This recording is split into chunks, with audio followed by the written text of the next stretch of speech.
Hello and welcome back to another flute tip of the week. Growing up, I always liked making random things for no apparent reason. However, there was one time where my teacher had assigned my music class to each of us make our own instrument. And my grandfather helped me and we made an electric keyboard from scratch using variable resistors, a battery, and a bunch of buttons. It was a lot of fun, and it was definitely a good bonding time with my grandfather. Recently, I made an exercise for one of my students who has trouble keeping her fingers low, and today I designed a little something to help with it. I will show you how to make this, as well as how to use it.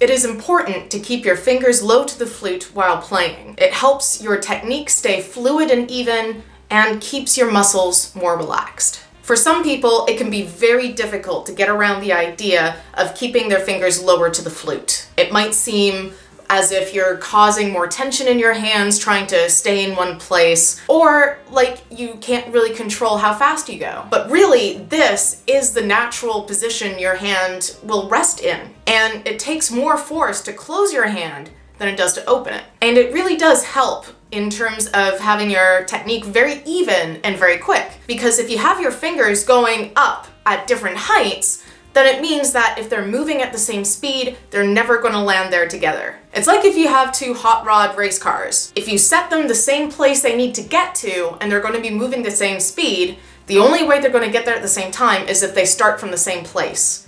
You can't expect one car over here and the second one over here to get to the same place at the same time at the same speed. It's the exact same thing with your fingers. You need to make it as easy as possible for yourself to have things organized and moving together. And if you're trying to think that your index finger needs to move marginally faster than your middle finger and your ring finger needs to move this much slower than your pinky, then all of a sudden there are so many more things you need to worry about, as opposed to just these fingers need to move at the same speed and these are the points they're going to. Now, you can practice this by looking in the mirror and watching yourself. Or additionally, you could practice by making sure you can always feel the tops of your keys. However, in very fast pieces, you're not going to be touching your keys the whole time, even if you do have your fingers at the right height. And we're not always able to practice in front of the mirror. And even if we can, as soon as we're in a performance situation, obviously we don't have the visual reminder. And so we might end up back where we started. And so this got me thinking about different things we could do to make us aware of where our fingers are without having to look and to force us to keep down. What I had gotten my student to do was take one of her rubber rulers and get someone to put it on top of her fingers while she was playing, because it is near impossible to get it to balance on your fingers while you're trying to hold the flute at the same time. I tried it, I was able to hold it up for a couple seconds, but even before I started playing, it just fell right off. And so this got me thinking about making something that could connect to my hands and force me to keep my fingers down. And I came up with this guy. So here on the back, you can see these two little rings. This one here connects to the ring finger of my right hand. And this one is straight on because the right hand is just dead straight on the side of the flute. The fingers for the left hand are on an angle, and so for the index finger on the opposite end of this little contraption, you've got the little ring part on an angle. And the way you use this is you put your hand through this one first and pick up your flute,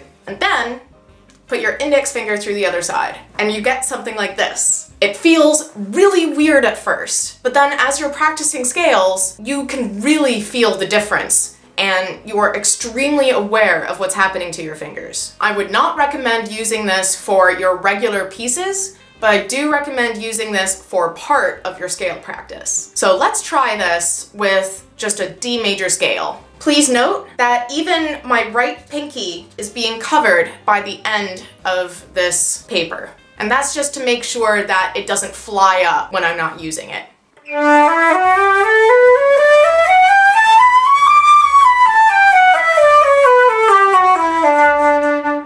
Let's do some arpeggios.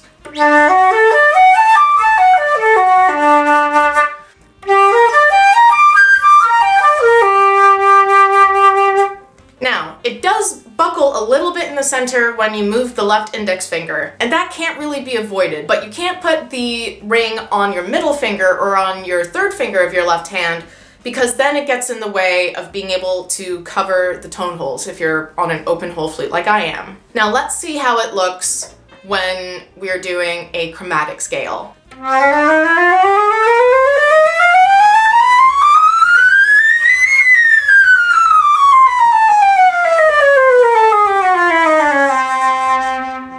Now, while it does move in the middle, as soon as I have to move my right hand third finger to the trill keys to get to the very top of the flute, the rest of the time I am stuck low because I don't want to be tipping it over and I don't want to be adding stress to the fingers that this paper connects to. And this can be extremely useful for people who are having a lot of difficulty practicing in front of a mirror or transferring that practice to when they are just doing it without having any visual cues. So the way I made this was by taking a piece of regular lined paper and folding it lengthwise and making sure that it's still wide enough so that you have enough contact surface between the paper and your fingers. So going from this to about this width.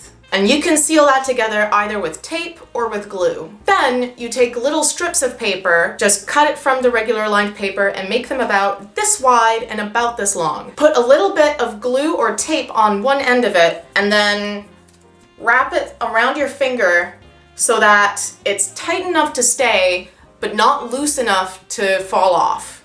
And you have to do that both for your right hand third finger and the index finger of your left hand. Now that you have the two little rings done, you're going to want to put them exactly where your hands will be related to on the flute. So I would recommend putting on the right finger first, and you want to put it about this far up the paper. And make sure that the opening of the ring faces outward. Then what you can do is you can put it on and hold your flute with one hand and see whereabouts your index finger lies on the other end. And then the ring you made for your index finger is going to go at that point. For me, it was about 2 lines from the top or the bottom of the paper. And you're going to put it on an angle. So if you're looking at it straight up and down, you want it to be at this angle. And the reason why is because your left hand doesn't go straight on onto the flute. It has to go at an angle. And so you want the ring to be at this angle so that it doesn't cause any additional buckling and it doesn't make your hand uncomfortable when you're holding your flute. And then to use it, you just get your right finger in first and pick up the flute. And then once you're holding the flute, put the left index finger through the opposite ring.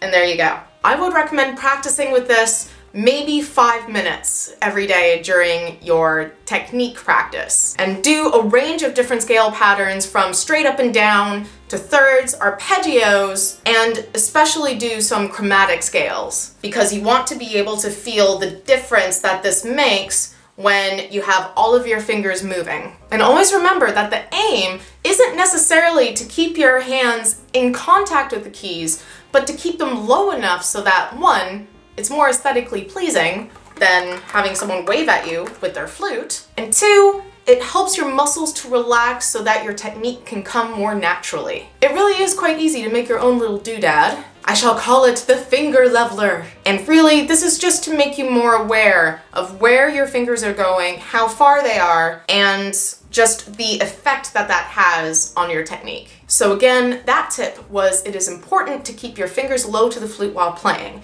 It helps your technique stay fluid and even and keeps your hand muscles much more relaxed. I hope you find this week's tip helpful. It was a lot of fun making this new little doodad, my finger leveler. I'll see you all next week. Flute happy, craft happy, and keep your fingers happy.